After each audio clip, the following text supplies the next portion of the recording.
shiny and red. B is for ball that bounces over your head. C is for cookie, a crunchy sweet treat. D is for duck with 2 orange feet.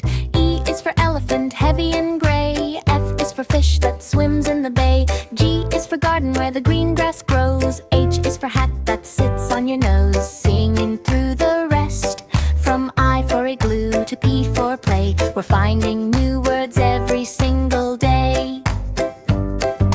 Q is for quiet, R is for rain. S is for sun and T is for train.